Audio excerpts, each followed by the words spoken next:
পেট ঠান্ডা তো দুনিয়া ঠান্ডা। আজকে অনেক বেশি খিদা লাগছিল, আর এত বেশি খিদা লাগছিল জামাইরে বললাম যে আমি কিছু খাবো। জামাই বলতেছে যে বাসায় তো নুডলস টুডলস আছে, এখন বর্তমানে আমার হাতে কাজ আছে, আমি এখন কিছু আনতে পারবো না, তুমি কিছু করে খাই ফেলো। তারপরে কি করবো, দুইটা বাচ্চা কাচ্চাকে সামলায় নিজে কোনো কিছু বানায় খাইতে ইচ্ছাই করে না, যেহেতু বাচ্চা আছে ছোট ছোট এই জন্য। তারপরে হঠাৎ আমি এই মাঝে মাঝে এই রেসিপিটা, আমার অনেক বেশি খিদা লাগলে আমি এই রেসিপিটা বানায় খাই। তো কি করলাম, তারপরে হইলো এখানে হইলো কড়াই বসাই দিলাম, তারপরে একটু পেঁয়াজ কুচি দিয়ে নাড়াচাড়া দিয়ে নিলাম। তারপরে হলো একটা ডিম ভেঙে দিলাম, ডিমটাকে ভালো কিছুক্ষণ নাড়াচাড়া করে তারপরে হলো এখানে কতটুকু পানি ডাইলে দিব। আর পানির উপরে তারপরে আমি হলো 2 প্যাকেটের মতো নুডলস দিয়ে দিব, যেহেতু আমি আর আমার মেয়ে খাবো। আর মরিচ টরিচ আমি কিছু দিব না, যেহেতু মেয়ে ঝাল খাইতে পারে না, এই জন্য আমি মরিচ দিব না। এইরকম করে কিন্তু রান্না করে খেয়ে দেখবেন, অনেক বেশি মজা হয়। যেহেতু এটা মিস্টার নুডলস, তেমন বেশি মানে মশলা টশলা দেওয়া লাগে না, এখানে মশলা তো দেওয়াই থাকে। তারপর আমি 2টা মশলা কাইটে নিলাম, সেই মশলাগুলো কিন্তু এখানে দিয়ে দিলাম। দিয়ে দেওয়ার পর একটু নাড়াচাড়া দিয়ে তারপরে কিন্তু 2টা নুডলস রেখে দিলাম। সেই নুডলসগুলো দিয়ে দিব, দিয়ে দেওয়ার পর কিন্তু আমি কিছুক্ষণ এটাকে ঢেকে দিব সুন্দরভাবে। কিন্তু পানি আন্দাজ করে দিলে এটা একদম পারফেক্টভাবে হয়, আর খেতেও কিন্তু অনেক বেশি মজা লাগে, যেহেতু এই নুডলসটা সিদ্ধ করার বেশি একটা ঝামেলা নাই।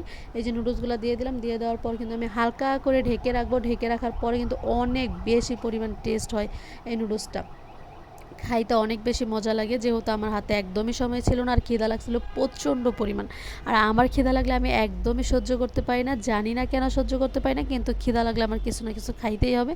আসলে রোজার সময় তেমন বেশি খিদা লাগতো না, আসলে এটা হলো আল্লাহর একটা রহমত, নিয়ত ছিল। তারপরে সন্ধ্যার পর আমার অনেক বেশি খিদা লাগে, যখনই খিদা লাগে তখনই কিন্তু আমি জটপট একটা রেসিপি বানিয়ে খেয়ে ফেলি। যেহেতু আমার বাচ্চা কাচ্চা আছে, তাদেরকে হ্যান্ডেল করতে হয়, তার পাশাপাশি নিজে কিছু করে খেতে হবে।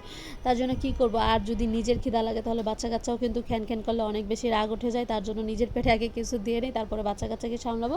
আর এই নুডলসটা রান্না করার পর আমার মেয়ে কিন্তু অনেক বেশি পছন্দ করে খায়, পাশাপাশি আমি আনিশাকেও একটু দেওয়ার চেষ্টা করি। আনিশা কিন্তু অনেক বেশি মজা হয়। তারপরে এই যে দেখেন, আমি কিন্তু পরিমাণ মতো পানি দিয়ে দিছি। পানি দেওয়ার পর কিন্তু এটার কালারটা অনেক বেশি সুন্দর আসবে। আস্তে আস্তে এটা সিদ্ধ হয়ে যাবে, সিদ্ধ হয়ে গেলে কিন্তু এটার ভিতরে মশলাগুলো ঢুকে যাবে, আর খেতে কিন্তু অনেক বেশি মজা হবে।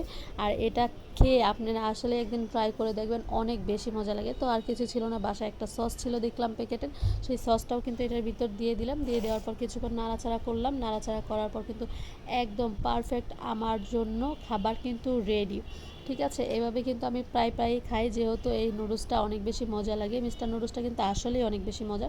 আমার বাসায় সবসময় মিস্টার নুডলসটা থাকে, যেহেতু মেয়েরা বাচ্চা কাচ্চা ছোটো আছে, তাদেরকে ঝটপট কেন আমি এই নাস্তাটা বানিয়ে দিতে পারি, এই জন্য সবসময় আমি ঘরে আনাই রাখি। এই যে আমার নুডলসটা কিন্তু ফাইনালি হয়ে গেছে, দেখতেই পারতেছেন কালারটা কত লোভনীয় আসছে, আর খেতেও কিন্তু অনেক বেশি মজার ছিল। মানে আমাদের মতো মাদের যাতে শর্টকাটের ভিতর খাওয়া হয়ে যায়, এই জন্য, আর পেটও ভরে যায়। নুডলস খেলে কিন্তু পেটও ভরে যায়, আর হলো খিদাটা মিটে যায়, মনও ভরে যায়। আর নুডলসটা গরম গরম খেতে এত বেশি মজা ছিল, দুর্দান্ত ছিল।